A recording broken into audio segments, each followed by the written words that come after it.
C'est une histoire d'un meurtre non résolu. Ça donne froid dans le dos, là. Il y a des questions auxquelles j'aurai jamais les réponses. Je suis convaincu qu'il y en a beaucoup au Québec encore qui parlent pas. Est-ce que c'est juste la pointe de l'iceberg? Plongé au cœur d'histoires troublantes. Qui a tué France Allain? Aujourd'hui, on va aller au fin fond de l'histoire. On n'a jamais eu de nouvelles. Les gens savaient.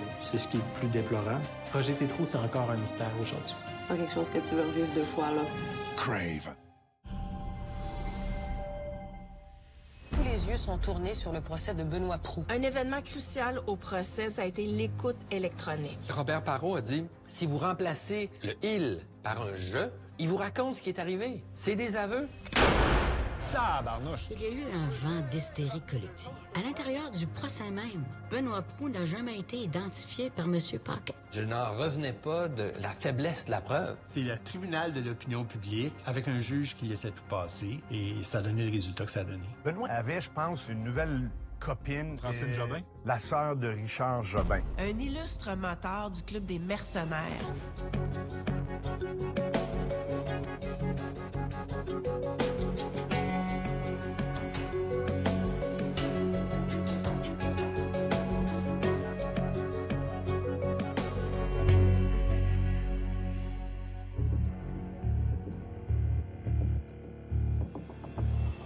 Selon ce qui est écrit dans les journaux de ce matin, Richard Jobin aurait séquestré sa compagne France Bédard pendant 10 jours, ici, dans sa maison mobile. Les policiers de Sainte-Foy, qui hier donnaient tous les détails de cette histoire, étaient aujourd'hui avares de commentaires. Ils ont trouvé des bâtons de dynamite, des détonateurs, mais ne veulent pas en parler. Richard Jobin est un gros bandit. Il vient me voir, il me dit... Tu vas avoir un bicycle de 4000 $ pour 200 $. Ah, oui, OK. Je suis à job, là. Fait qu'il rentre comme il veut à CHRC choix. Il fait pas mal ce qu'il veut, puis il a une grande gueule. C'était le genre à se vanter de trucs criminels qu'il avait fait? Il n'y avait pas de filtre. Tu savais exactement à qui tu avais affaire. Ses associés, On dit qu'il était vraiment cow-boy aussi, ça plaisait pas à d'autres moteurs criminalisés. Ah non, il était trop pinot pour être hang-around de groupes criminalisés. Il est trop dangereux, là. Imprévisible. J'entends... Commentaire que je ne ferais jamais s'il était toujours... Parce que t'aurais peur de lui. Ah ben oui, certain.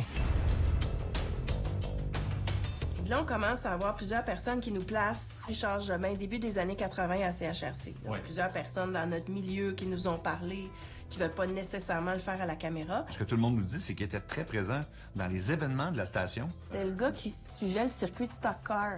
Exact. De la station de radio, donc les événements promotionnels terrain. Il était très présent, très impliqué dans tout ça, tu sais. Ce qu'on nous dit, c'est qu'il prenait les animateurs, par exemple, même les directeurs de la station par l'épaule, puis il leur disait... Tu me connais, toi, t'auras jamais de problème. Exact. Faut pas oublier, évidemment, que la station est à quelques minutes de la scène de crime aussi. Dans le fond, ce qu'on se pose comme question, c'est est-ce qu'il y a là matière à enquêter? Un des premiers appels à tous qu'on a fait à la radio a été à Énergie. Ça faisait 2 minutes qu'on avait fait l'appel à tous en ondes que je reçois via Messenger un message de quelqu'un qui clairement a des liens avec les moteurs criminalisés et qui me lançait sur une piste. C'était la première fois que j'entendais parler d'un délateur qui s'appelle Serge Quesnel et de la possibilité que ce gars-là ait dit des choses aux policiers qui concernent directement le meurtre de France Allain. Monsieur Fred, vous avez été 38 ans à la Sûreté du Québec. Oui. On va parler d'un cas très connu qui remonte à 1995. En tout cas, ça commence en 1995 et c'est Serge Quesnel.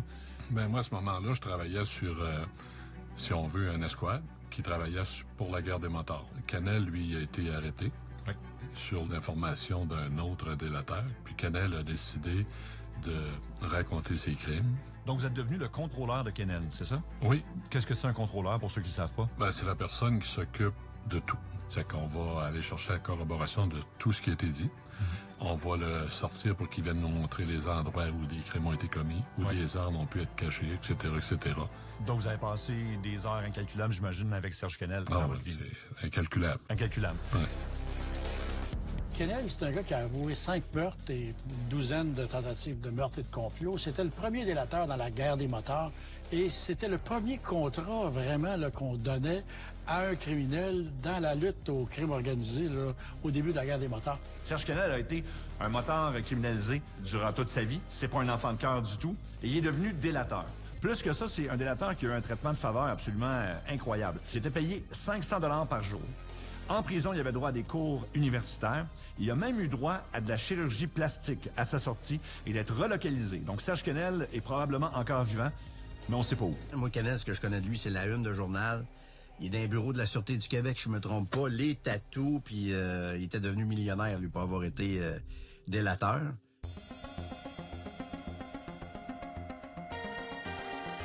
OK, Sébastien, je viens de trouver un livre qui change tout. Testament d'un tueur des Hells? Oh!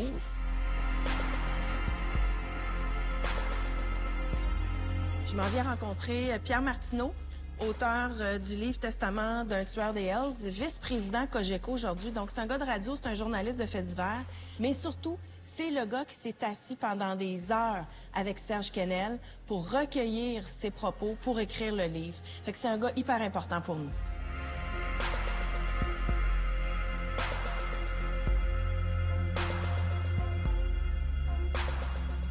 Explique-moi un peu comment t'en es venu à écrire un livre sur Quesnel. Je couvrais les motards pendant la guerre des motards. J'ai été à Trois-Rivières longtemps, donc je couvrais particulièrement le chapitre de Trois-Rivières. Et Serge Quesnel était un tueur de l'organisation basée à Trois-Rivières qui avait fait affaire avec Louis Meloux-Roy.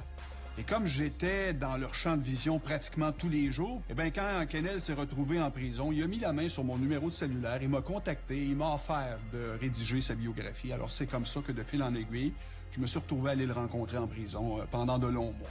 C'est quel genre de gars, Serge Quesnel? C'est un gars qui était en transformation quand je l'ai rencontré. Et il est passé d'un mode bandit, bum, tueur, sans aucune pitié, à quelqu'un qui tentait de s'amender, à quelqu'un qui faisait un examen de conscience, en autant que ça se peut, pour un gars comme lui. Et c'est quelqu'un qui aimait quand même mettre en évidence les faits saillants de sa vie criminelle. Jusque-là, quel est le lien avec l'affaire qui nous concerne? Ben, on n'en voyait pas. Sauf quand on a lu que Serge Quesnel avait recueilli des confidences d'un autre motard qu'il a lui-même assassiné, du nom de Richard Jobin. Parlons un petit peu de Richard Jobin. Quelle est sa place dans l'histoire de Quesnel? C'était qui, Richard Jobin? Ben, c'est son premier meurtre. Richard Jobin, c'était des gros bras, c'était un vendeur de drogue, c'était quelqu'un qui faisait la pluie et le beau temps dans le coin de Sainte-Foy à Québec. Et Quesnel l'a visé parce qu'il savait que Jobin avait des alliés, mais aussi pas mal d'ennemis, notamment dans l'environnement des motards criminalisés. Alors Quesnel s'est dit, si je veux qu'on me prenne au sérieux, faut que le premier gars que je tue, ce soit quelqu'un d'importance. Et c'est comme ça qu'il a visé Richard Jobin. Pierre Martineau a écrit ce livre-là, Testament d'un tueur des Hells, à la demande de Serge Quesnel. Et quand Serge Quesnel est allé raconter le meurtre de Richard Jobin, il dit... La victime vit dans une maison mobile au numéro 1471 de la rue des Fougères, à Sainte-Foy. Il dit une des premières choses qu'on doit faire, c'est neutraliser le 12 qu'il garde au-dessus de ses armoires de cuisine. Le 12 qui avait servi à tuer France Alain. Pardon? Oui, monsieur. Richard Jobin a avoué le meurtre de France Alain. Ce que je comprends, à la fois des messages qu'on a reçus sur Facebook et de la conversation avec Pierre Martineau, c'est que Serge Quesnel vendait de la drogue pour Richard Jobin pendant des années avant ça. Donc, ils avaient une relation de longue date. Et que c'était connu dans le milieu que Jobin revendiquait le meurtre de France Alain. Serge Quesnel, il a reçu beaucoup d'argent pour devenir délateur et témoigner contre des Hells Angels. Mais il n'a pas eu un grand succès comme témoin.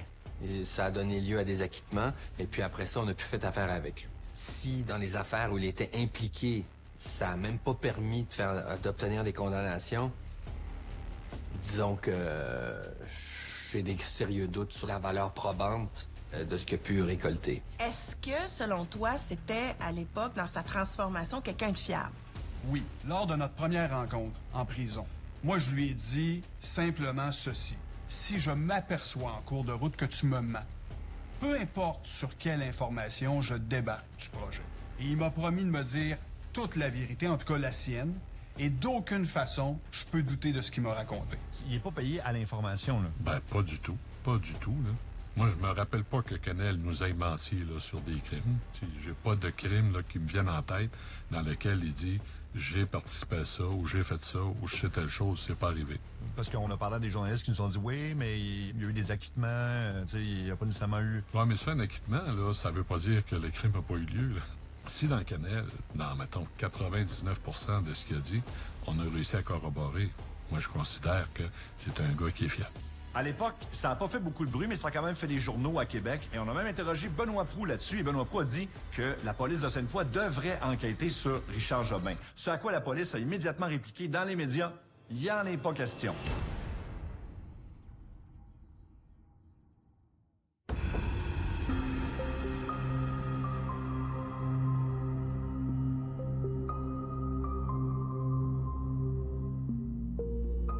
En ce moment, je me dirige vers la demeure d'André Arthur pour aller le rencontrer. Ça fait des années qu'on s'est pas vu. On s'est parlé une dizaine d'heures au téléphone depuis le début de la réouverture de notre enquête. Et bang, je viens de recevoir un texto. Il est hospitalisé pour la COVID.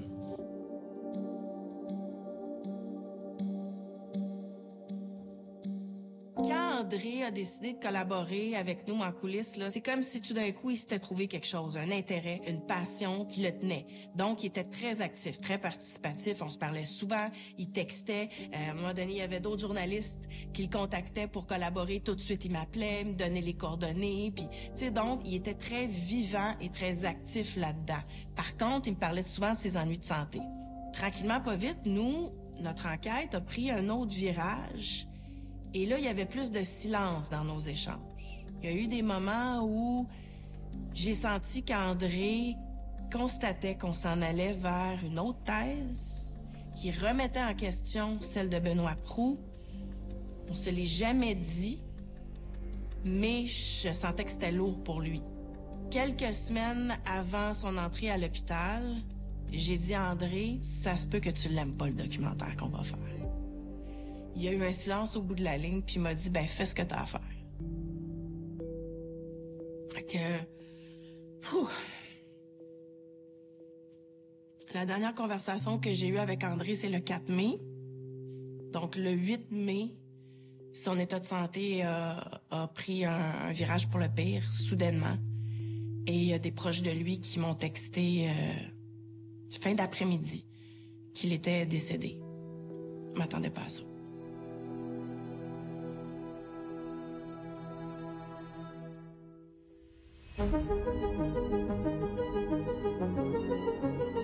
Si je résume, le meurtre arrive en 82. En 83, les policiers jugent qu'ils n'en ont pas assez pour inculper Benoît Proulx. 86, rapport du coroner, encore pas assez de choses. La Radio de Québec relance ça.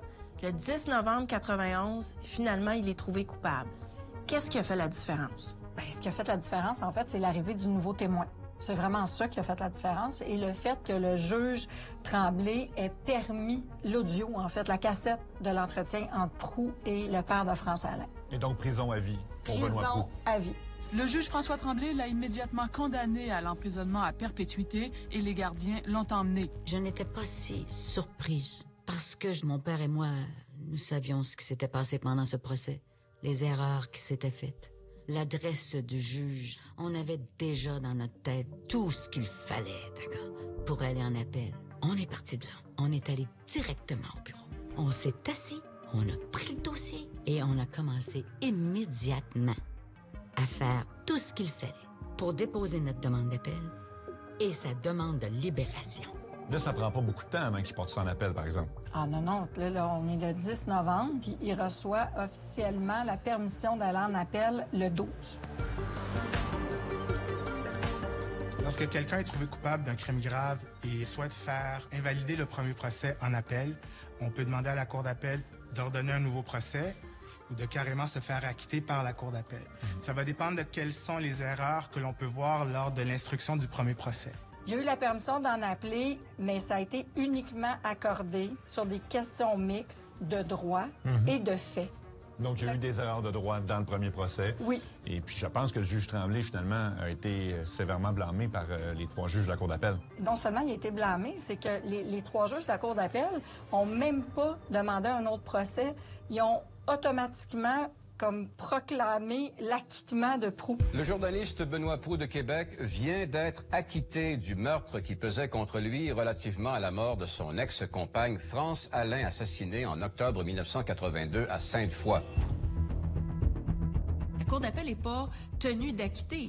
Tout ce qu'ils font, c'est renverser un jugement, mais les juges sont allés beaucoup plus loin que ça. Rarement on a pu lire un jugement aussi sévère sur un procès. Ici, on revendiquait un verdict déraisonnable. On disait que la preuve ne démontre pas du tout la culpabilité de M. Proulx et la Cour d'appel avait un dossier où il était facile de voir qu'au moment de l'enquête, on n'avait pas suffisamment de preuves pour porter des accusations, qu'un nouveau témoin s'est manifesté plusieurs années plus tard pour amener une preuve d'identification qui est extrêmement fragile et qui a été recueillie de manière très irrégulière et qui donne un nouvel éclairage à une écoute clandestine qui, de toute façon, ne vaut rien parce qu'elle ne démontre rien.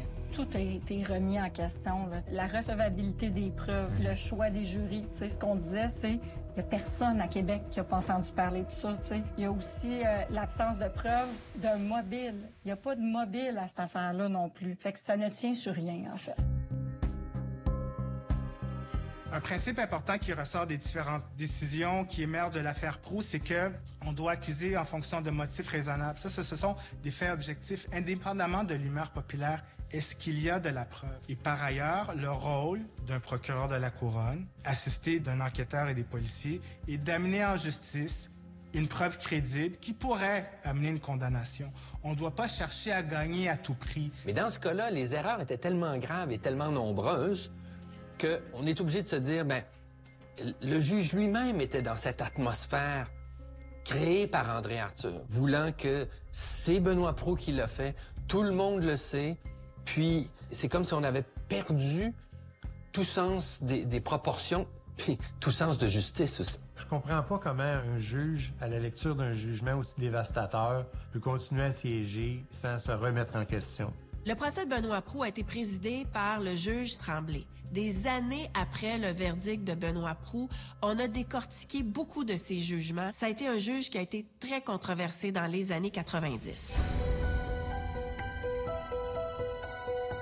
Monsieur Burnham, parlez-moi du juge François Tremblay qui a présidé le premier procès de Benoît Proulx.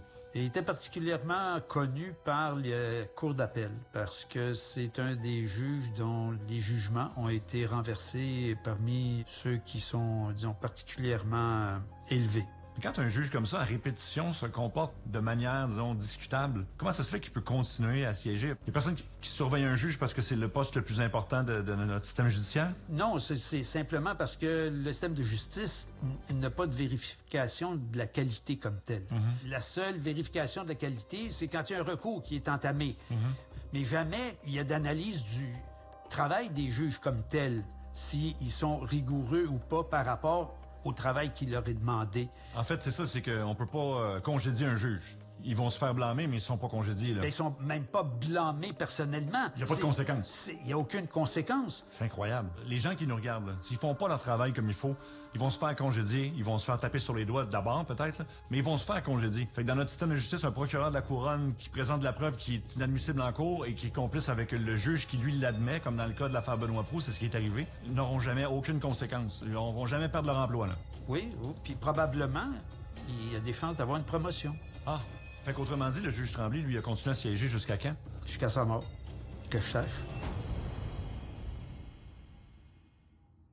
La décision rendue hier par la Cour d'appel en a surpris plusieurs, car bien peu de monde s'attendait à un acquittement. La justice a été faite. L'acquittement survenu aujourd'hui aurait dû être prononcé le 10 novembre dernier. C'était une réaction extraordinaire. Extraordinaire. On avait gagné. Benoît avait gagné. On savait que justice avait été faite. Je n'osais pas le croire. J'étais profondément bouleversé. Benoît Proulx ne pouvait plus travailler après ça. Non, il est marqué. Il est marqué par cette affaire-là. C'est Benoît Proulx, le gars qui a été condamné. Et c'est Benoît Proulx, pas ça qui a été acquitté, mais dans la tête des gens, la perception de Benoît Proulx va rester quand même, pour certains, que c'est un gars qui était coupable. D'être mêlé à une affaire comme ça y a enlevé sa crédibilité de journaliste. Et comme c'était son métier, ben, il se retrouvait à ne plus pouvoir gagner sa vie. Je comprends qu'il ait été terrorisé d'une certaine façon parce qu'évidemment, tout le monde le voyait comme l'assassin du motel Bates. Tu sais, dans les médias, on gagne notre vie avec notre réputation, avec notre crédibilité. Je veux dire, ça aurait été impossible après tout ce qui s'est passé. Tu peux pas revenir dans les médias. Ça devient très, très difficile après ça de recommencer à faire ton métier, puis d'avoir la crédibilité, puis d'avoir la confiance du public après ça, là. De tout ce processus-là, quand on rouvre l'enquête, Sébastien puis moi, on se retrouve avec un journaliste d'une salle de nouvelles qui est parti en 2 bulletins à courir avec une carabine qu'il a réussi à cacher dans son milieu de travail, dans un sac, et qui a tiré une ex ou un moteur criminalisé qui aimait régler des comptes, qui essayait de se faire valoir, qui avait raconté à certaines personnes avoir tué France Alain. 40 ans plus tard, il y a encore des gens à rencontrer. Il y a encore des questions à poser sur la piste des moteurs criminalisés. Ce dossier-là n'est pas fermé et on n'a pas été au bout de cette piste-là. Bon, là, j'ai la confirmation que je vais rencontrer dans 2 jours un ancien collègue de Richard Jobin, si on peut dire ça comme ça. Donc un motard? Un ancien motard qui, semble-t-il, est à la retraite et il est repenti depuis longtemps. Fait que je sais pas ce qu'il peut me dire ou ce qu'il va me dire, parce qu'il veut pas me parler non plus par téléphone. Alors, je vais me rendre à sa rencontre, ce qui me stresse un peu, je t'avoue.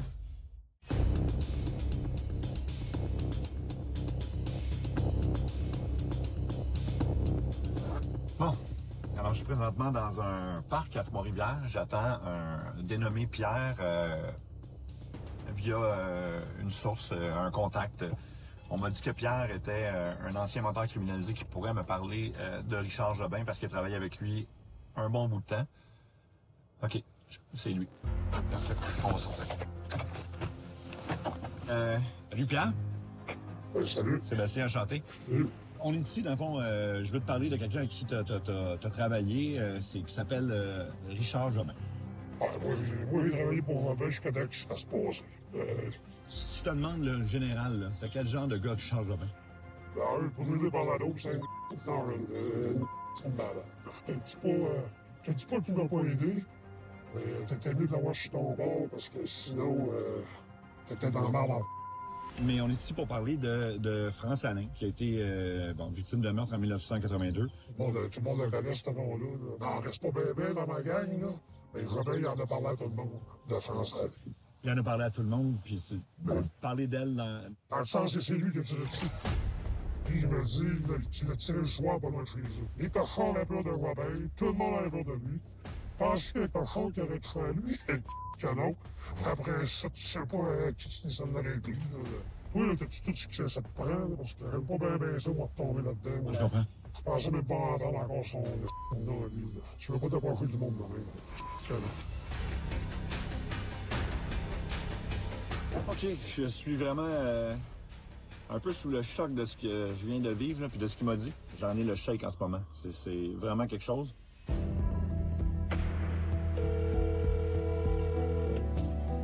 Oui, bonjour. Allô, Paul? Yes. C'est Marie-Claude. Quand la piste des moteurs criminalisés est entrée dans notre enquête, moi, je me suis mis à appeler des contacts de l'époque, du projet nordique, de Carcajou, des gars qui ont œuvré dans la guerre des moteurs dans les années 90. Et souvent, je prenais le téléphone pour les appeler juste pour avoir un son de cloche. Robin, c'est une personnalité assez particulière, là, parce que c'est assez rare qu'un gars va compter ses meurtres. Par contre, c'est avec ce que tu me dis, si lui voulait se donner de l'importance au niveau du crime organisé, ben, c'est possible. C'est bien possible. Donc, c'est de manière générale, est-ce que tu penses que c'est une piste qu'on pourrait suivre? Ben, assurément. Et les gens qui t'ont parlé de ça, là, qui le mettent là, puis Canel, etc., c'est quand même des choses très crédibles. Il y a quelqu'un au téléphone, un ancien haut placé de la Sûreté du Québec, qui m'a dit « Va de l'avant, continue, ça vaut la peine. » Je me suis rendu compte que on tenait peut-être quelque chose de vrai puis de sérieux.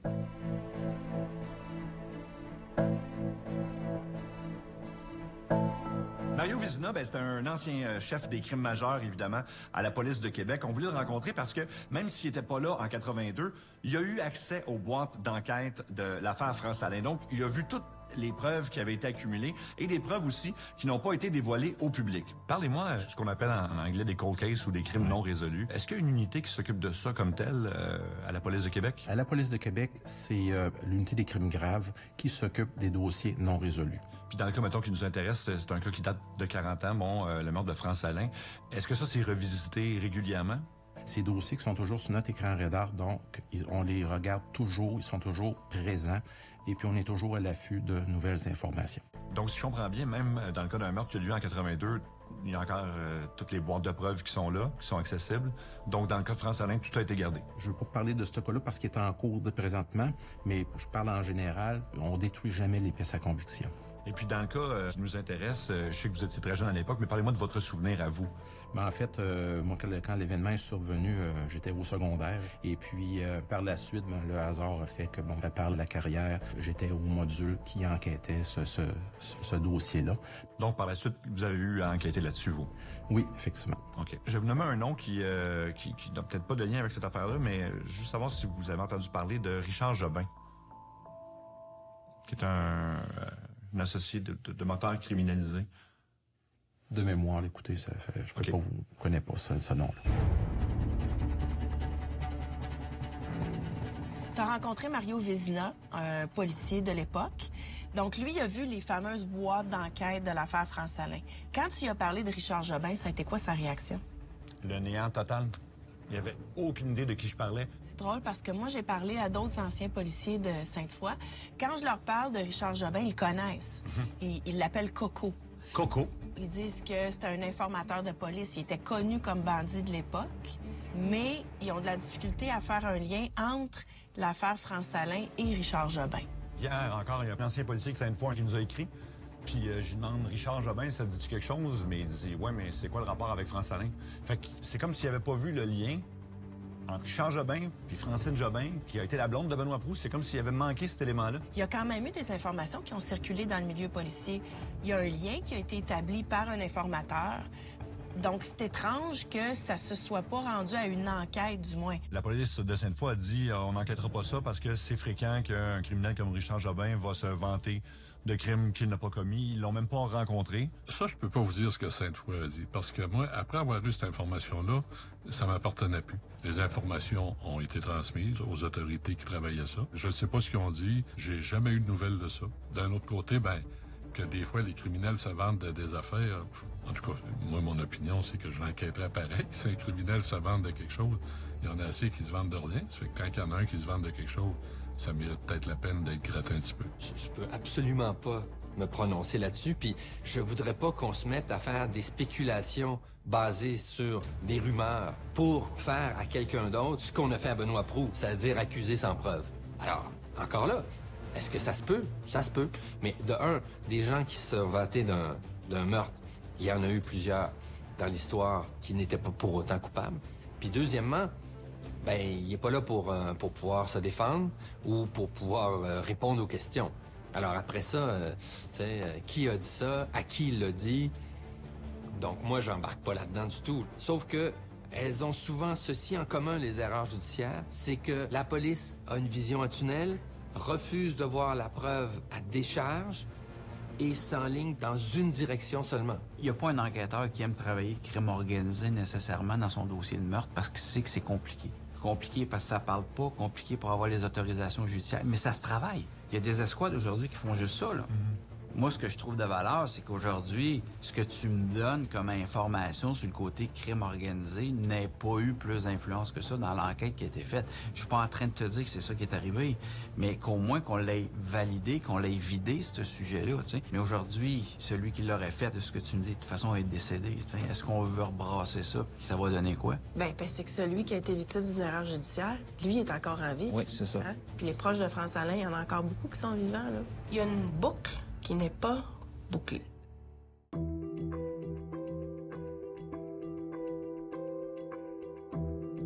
Donc, Benoît Proulx est trouvé coupable en novembre 91, est acquitté au mois d'août, et une fois que c'est terminé, il se dit « je vais poursuivre au civil ». Exactement. Les juges de la Cour d'appel, ils ont été catégoriques.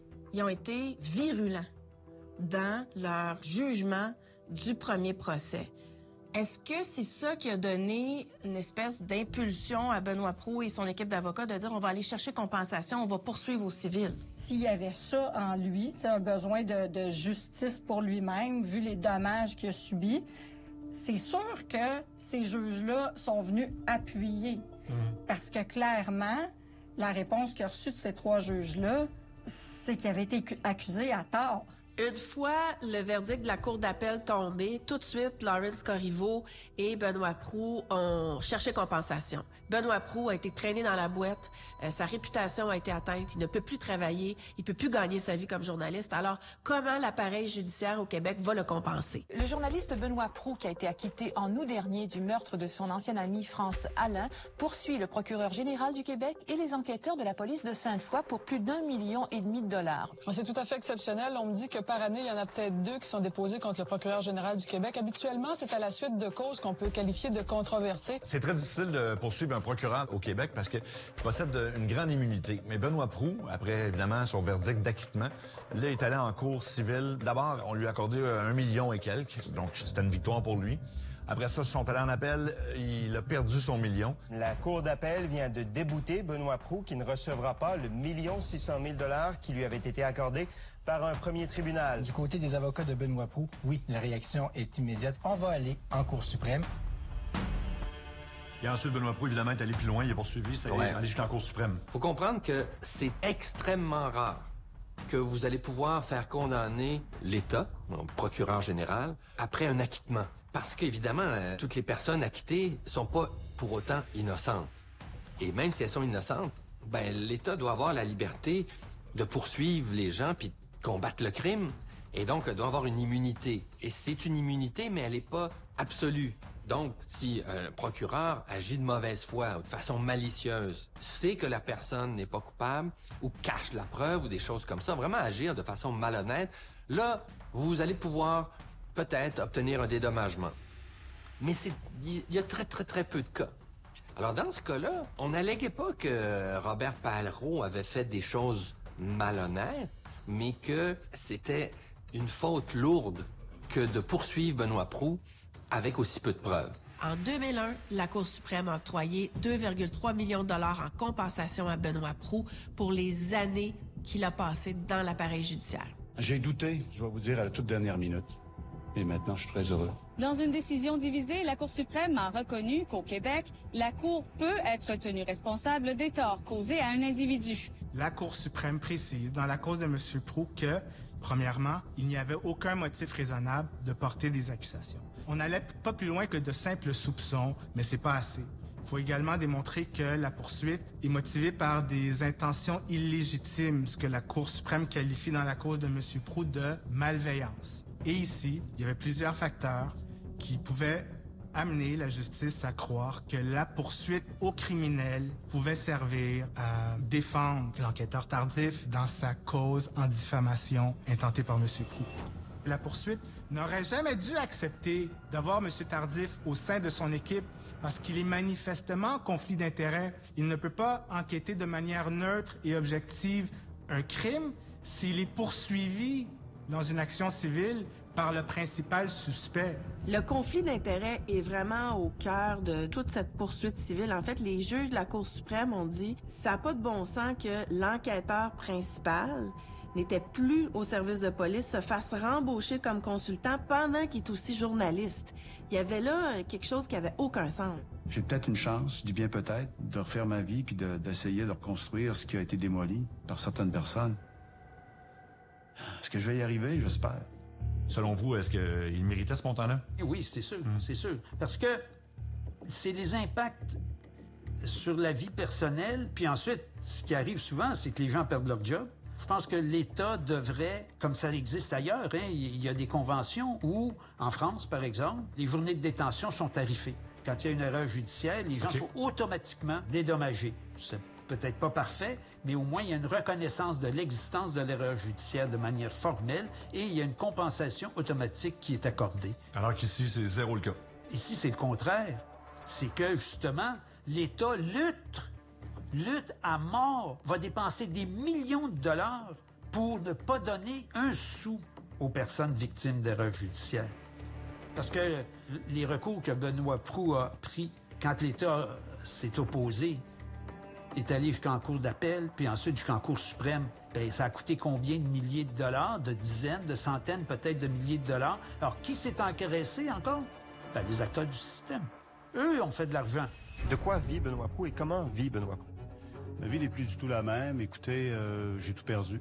J'ai perdu femme, j'ai perdu maison, j'ai perdu mes rires, j'ai perdu mes espoirs. Je ne suis plus journaliste. Je fais 36 métiers. Je peux même faire de la peinture. Je fais tout. Enfin, je suis devenu un homme à tout faire. Il n'y a pas de montant d'argent qui peut effacer ce que les gens qui ont été dans les mêmes situations que M. Proulx peuvent subir. Parce qu'on ne redonnera jamais à ces personnes et on ne redonnera jamais à M. Proulx la vie qu'il avait avant et auquel il aspirait. Et on ne pourra jamais enlever du regard de certaines personnes que cet homme-là était coupable. Encore aujourd'hui, Sébastien, André Arthur n'est plus, là, puis il est plus sur les ondes, mais un gars comme Stéphane Dupont, qui est une vedette de radio à Québec, a dit récemment en ondes, en parlant de notre documentaire, mais qu'est-ce que tu veux qu'il fasse? On sait tous que c'est Benoît Proulx qui a tué France Alain. C'est encore très, très, très imbriqué dans toute la croyance collective de tout le monde ici à Québec. C'est comme si l'acquittement avait un peu passé dans le beurre, puis surtout après ça, les poursuites au civil, puis le fait qu'il y a eu 2,3 millions en Cour suprême, normalement, ça aurait dû être couvert autant que la condamnation puis le procès, mais c'est pas comme ça que ça fonctionne, là. Dans la population de Québec, la croyance, c'est on l'a échappé. Benoît Proulx est un tueur en liberté. Quand je parle aux gens de Québec, il y a encore, je dirais, une vaste majorité de gens qui pensent encore qu'il est coupable. Mais je sais pas sur quoi on se base à part réputation, parce que vraiment, au plan juridique, on essaie de faire le dossier, là, puis regarder ce qui reste contre lui. Ça vous démontre à quel point la population a été marquée et à un certain point manipulée. Ils l'ont vraiment démoli, ce gars-là. Même si la cour d'appel l'a acquitté, même s'il a poursuivi, même s'il a gagné sa poursuite civile. En 2001, Benoît Proulx a donné sa dernière entrevue et ce qu'il a annoncé, c'est qu'il se retirait définitivement de la sphère publique et jusqu'à maintenant, c'est ce qu'il a respecté. Après 8 mois d'enquête, des dizaines de personnes à qui on a parlé, il y a quand même des questions assez simples qui demeurent sans réponse. À travers tout le cirque médiatique puis tous les rebondissements judiciaires, on a vraiment perdu la trace de France Alain. Qu'est-ce qui s'est vraiment passé au coin des rues Belmont et Chapdelaine le 25 octobre 82? J'ai vu un piano, là, de côté. C'était une citation piano. Est-ce que vous avez osé jouer du piano depuis? Très peu. Quelques reprises. Il est venu des fois des visiteurs ici qui ont joué un peu. Les enfants, de temps en temps, vont jouer, mais c'est surtout quand on n'est pas là. Elle a un bon talent, elle étudiait le piano 10 ans. Elle adorait ça. Puis encore, c'est une place où elle mettait beaucoup de discipline. Elle répétait tous les soirs d'une façon très stricte. Elle avait son heure de piano, c'était toujours à l'heure de la vaisselle. Mais elle était très, très ordonnée. Il y avait un lieu de rassemblement dans la cafétéria, mais il y avait un lieu de rassemblement encore plus important, qui était notre petit salon. Ça, êtes-vous déjà allé avec France? Ah oui, passer les soirées là? Oui, prendre une bière. C'était pour jaser de n'importe quoi, c'était pas pour étudier, là. Non, c'était surtout pas pour étudier. C'est ça, le conquis Oui, parfait. Une des quêtes importantes pour nous dans le documentaire, c'est de faire revivre en quelque sorte France Alain. Parce qu'à travers tout le battage médiatique, le pointage de doigts vers Benoît Proulx, les enquêteurs vedettes, André Arthur, on a perdu la trace de cette femme-là. Tout ce qu'on a de France Alain, c'est les deux mêmes photos qu'on voit tout le temps dans les médias. C'est facile à ce moment-là d'oublier cette victime-là, puis de se concentrer sur le reste. Oh, bonjour. Bonjour. Madame Couture, merci beaucoup de nous parler aujourd'hui. Plaisir. On va revenir sur France Alain parce qu'on veut apprendre à la connaître. On a rencontré d'autres de vos collègues d'université. Racontez-moi votre première rencontre avec elle. Mais on est allé à l'Université Laval ensemble. On était tous les deux en génie électrique. Puis cette année-là, c'était justement l'automne 82. On s'était mis ensemble dans un laboratoire. Alors c'est vraiment comme ça que j'ai appris à la connaître. Bien sûr, je l'ai vue en classe à d'autres moments avant. Mais c'était plus comme ça que j'ai appris à la connaître un petit peu plus, parce qu'on partageait, on faisait des travaux ensemble. Et vous aviez un surnom, je pense, France et vous. Oui, c'est comique, parce qu'il n'y avait pas beaucoup de filles, puis on était deux France. On nous appelait France au carré. France au carré, OK. Puis parlez-moi d'elle un peu, sa personnalité. C'est une fille comment? Ben, moi, mon souvenir, c'est ses grands cheveux bouclés, les beaux grands yeux ronds, avec toujours le gros sourire, avec des belles dents, grand gros sourire. Donc, vous l'avez connu vraiment en 82, vous dites à l'automne, donc c'est peu de temps avant les événements, là. La veille, on s'était dit, ben, au moment où c'est arrivé, on s'était dit, hey, demain, on se rencontre au gym, on va aller s'entraîner ensemble. Okay. Et puis, le matin, moi, de fait, je m'en vais au gym. J'ai croisé un de mes collègues, et puis il me demande où je m'en vais. Je m'en vais au gym, on va rencontrer France. Fait que là, il me dit, hey, t'es pas au courant, t'as pas entendu, ça avait été annoncé à la radio, moi, je l'avais pas entendu. Ouais. C'est comme ça que je l'ai appris. Puis si vous aviez une image que vous voulez donner aux gens de France, on devrait se rappeler d'elle. Pourquoi aujourd'hui, 40 ans plus tard? Elle était une belle jeune fille, des beaux grands yeux, gros sourire, elle était travaillante et vaillante, elle avait des ambitions. C'était pas toujours facile pour une femme d'être dans un milieu d'hommes. C'était une belle personnalité, puis c'est dommage, vraiment très dommage que sa vie ait été écourtée. Ben pour moi, c'est vraiment le petit bout de femme là, qui était extraordinairement positive, souriante, toujours dynamique, là, qui était le petit bout d'entrain de la classe, finalement. C'était une période quand même assez intense au niveau des études et puis au niveau du travail. De voir arriver France le matin puis venir rejoindre dans le groupe, ben, ça nous donnait le petit boost, l'énergie qu'on avait besoin pour passer à travers la journée. Ben, moi, mon plus beau souvenir de France Alain, c'est son visage, ses yeux. Quand elle nous regardait, puis... elle avait des grosses lunettes. Oui. Fait que quand elle te regardait, là. Oui. Fait que ça faisait partie de sa présence, ça faisait partie de son charisme puis son dynamisme, là. Pourquoi c'était important pour vous de venir nous parler de France? Elle aurait pu mener une belle vie, puis il y a quelque chose, d'une certaine façon, qui était injuste, que ça lui soit arrivé. Puis je pense que c'était important, pas juste de regarder froidement l'enquête, mais aussi peut-être de dire, ben il y a une personne humaine en arrière de ça, une personne qu'on aimerait encore avoir avec nous autres. Moi, j'ai connu une France Alain extraordinaire. C'était vraiment quelqu'un de brillant, puis c'était quelqu'un qui rayonnait, de par sa personnalité. Ça fait que c'est sûr que de reparler de cet aspect-là d'elle, je trouvais ça important. Qu'est-ce que vous souhaiteriez 40 ans plus tard? Est-ce que vous aimeriez savoir ce qui est arrivé, avoir un règlement là-dedans? Bien sûr, bien sûr. Je me pose la question comment que son frère, je crois que c'était Bertrand, puis oui. sa famille, est aujourd'hui, et comment ils ont passé à travers les années sans avoir vraiment une réponse. Mais je pense que pour tout le monde, ça soulage toujours d'avoir une meilleure compréhension de ce qui s'est passé. À tous les ans, la mère, le père et des membres de la famille de France Alain reviennent sur les lieux du drame. Une sorte de pèlerinage obligé parce qu'ils sont incapables d'oublier. C'est gravé dans notre mémoire, cette date du 25 octobre 1982. Ça ne s'oublie pas pour des parents, ça ne s'oublie pas pour la famille. Il faut vivre avec ça. Les gens sont faits, on était un peu comme ça. On veut trouver un coupable d'un geste. Mais tu sais, il y a une limite à vouloir trouver un coupable. C'est là qu'intervient la justice, où ça prend des règles, ça prend des éléments solides avant de mettre ça sur le dos de quelqu'un. Souvent, on me demande, la grande question, c'est toi, tu as suivi ça, qu'est-ce que tu en conclus? 100%, on peut pas dire que c'est pas Benoît Proulx. En termes de probabilité, pour moi, c'est peu probable. Mais une chose est certaine, par contre, à 100%, c'est qu'on ne pouvait sans doute pas le condamner avec la preuve qui avait été administrée devant les tribunaux. Ça tenait pas la route, pas du tout. Quand tu ouvres un cold case pour un documentaire, de deux choses l'une. Soit que tu le fermes ou qu'il était fermé puis que tu le rouvres. Dans ce cas-ci, c'est ça.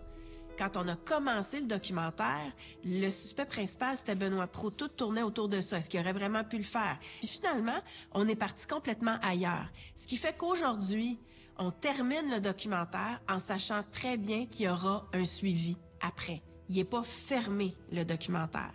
C'est comme si, au moment où on a commencé, on a pris une histoire qui était relativement simple, qui avait été couverte, racontée, vue sous tous ses angles. On a trouvé un nouvel angle et c'est comme si 40 ans plus tard, on se retrouve à relancer complètement l'affaire France Alain. Au moment où on est en train d'enregistrer ça, puis que je vous parle à la caméra, je peux vous dire que je suis très curieuse de savoir ce qui va se passer après la diffusion du documentaire.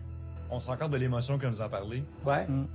Ça fait 40 ans. Oui, exact. C'est encore très présent pour vous. C'est une grosse perte. C'est sûr qu'on aimerait ça avoir la réponse du pourquoi. Parce qu'on n'imagine pas qu'une personne qui était aussi rayonnante puisse avoir un sort comme ça. C'est sûr qu'on aimerait ça comprendre. Ça fait partie des mystères de la vie. Il y a d'autres affaires dans la vie qu'on ne comprend pas, mais celle-là, on aimerait bien ça la comprendre. Un beau salut à France pour terminer tout ça. Ouais, salut France.